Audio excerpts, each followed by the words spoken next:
Not much to say in this intro segment. I mean, we're going after some low-hanging fruit. We're going to Battlefield Hardline to pick on one of its carbines, so there's really not much to say here. I guess enjoy the video. Hey there, this is the One Boom, and welcome to the search for the worst gun in FPS history. Now remember, this is the search for the worst gun. These are not the worst guns in FPS history. We're just going over some bad, quirky, irrelevant, or just plain weird guns. As we look for the worst gun in FPS history, and I'm almost guaranteeing that the worst gun in FPS history is gonna reside somewhere in Advanced Warfare or Battlefield Hardline. It's just a feeling I have. This will not be the last time I visit Battlefield Hardline. Today we're looking at the RO933 Assault Rifle. Or carbine? Either way, I'm going to keep this relatively brief. Shorter than my intro, that is. I'm sorry guys, I really like my intro. I really do. I like the way it turned out. I might change it sometime. I really like it. So the 933 is what I'm going to refer to it as in this video. The 933 is a carbine. It's one of the first guns you unlock, if not the first gun you're going to use in Battlefield Hardline. It being one of the first guns you unlock does not excuse it from being bad, especially when the first carbine in Battlefield 4, I believe, is the AK-5C, which is an amazing carbine. This is going to be one of the rare episodes where I actually pull up weapon stats. I know all you technical gamers are cringing that I mostly just talk about my feelings on these things, but first of all, if I was going to talk about my feelings, I would say that the sound of this gun is amazing and the iron sights are bullshit. Just look at these fucking iron sights, they're so bad. It's so hard to track targets and acquire targets in the first place. I recommend doing what I didn't do in this game, because this is me coming back to Battlefield Hardline, guys. I hadn't played Battlefield Hardline in a long time, and the field of view on it was actually pissing me off. The console FOV for Battlefield Hardline is stiff to say the least, so aiming was a chore for me anyway, but I would recommend hip firing into aiming down sights with this gun, especially if the target is moving.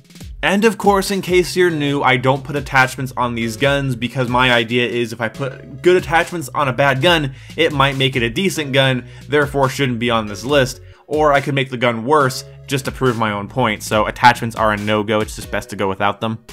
And this thing naked is just horrible.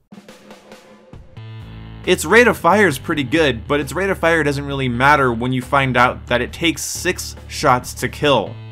And that's just at close range. At around 27 meters, this weapon starts doing 7 shots to kill. Around 39 to 40 meters, it starts doing 8 shots to kill. And the nail in the coffin is the 46 meter, 9-shot kill. That is almost 10 shots to kill somebody. This gun has worse range and lower damage than some of the PDWs in Battlefield Hardline. And even if the PDWs have bad damage or bad range, they make up for it in accuracy or hipfire spread. This gun does not do that. This gun is usable for sure, and with the right attachment combination, you could probably make it work, because I mean, it's Battlefield. The moment you take all the attachments off a gun in Battlefield, it's a roll of the dice whether or not it's going to be good at all. But even if you had an attachment setup that was better, you know, something that made the sights a little bit more clear, or something that helped you compensate for the jump and recoil, you're still dealing with a 6-shot kill. This is okay in close quarters engagements when you're shooting first, but let's assume that you're not always going to be shooting first. You're most likely going to be outgunned by most assault rifles, battle rifles, PDWs, and even other carbines, not to mention shotguns at this range. I had better accuracy with my M9 than I did with this 933 assault carbine. It's a carbine, sorry. I want to call it an assault rifle. Now obviously when a gun has a 9-shot kill range, you know, before 50 meters, that's a huge red flag to me. 50 meters isn't close to you, and you could argue the gun's just not meant for that range, but I feel like you'd just be better off using a gun that doesn't almost take 10 shots, because I know I'm just rounding up for dramatic effect here, but 9 shots to kill before 50 meters, my god. But dial that back, at 40 meters you're going to be needing 8 shots to kill. That is an insane amount of bullets for a gun that isn't accurate. Now if this gun had a lower rate of fire and more controllable recoil, it at least would be consistent. Now this could have been because I was, you know, new coming back to Battlefield Hardline. It has been a while since I've touched it, but I could not tap fire people to save my goddamn life. The recoil felt sporadic and jumpy. It was hard to track targets. And it's really frustrating when you see a sniper prone on top of a building and tap firing that person feels impossible. When you have a carbine that is outclassed by SMGs or PDWs in range and damage, you might have a bit of a problem. There is no niche I could think that this gun could fill. I can't think of one.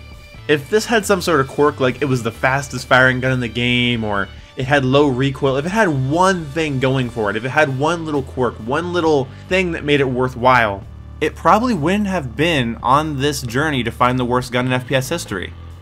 Maybe there's something I'm overlooking, and I'd like for you to leave it down in the comment section below. Now, I know this gun can technically kill relatively quickly, in fact 0.3 seconds kind of quickly, which is nothing to sneeze at. So I guess it's one of those inconsistent bullet hoses with terrible iron sights, not a large enough magazine, and terrible damage that can technically kill somebody very quickly if they're not shooting at you first with a more powerful weapon. So, quick recap, we have gone over the Uzi with the terrible iron sights, we have gone over the static rifle that requires you to move to charge it up, and the sniper rifle that requires you to fire 2 shots, one a primer and one a catalyst, to create some sort of meh explosion. And then we have an irrelevant DMR, then we have a sniper rifle that requires you to charge up a 3-round burst, and now we just have a statistically shit carbine. But don't fear guys, primary weapons, yeah, whatever, but what's going to be fun is the next episode we're going to go after bad secondary weapons, and I hope you guys are excited for that, because I am. So if you like this little series and you like me picking on a gun every week, go ahead and subscribe and you'll see more of these, or just come back if you see me and you're recommended, and I will see you when I see you. Thanks you for watching all the way to this point. Viewer retention helps me out a lot, and I'll see you when I see you. Goodbye!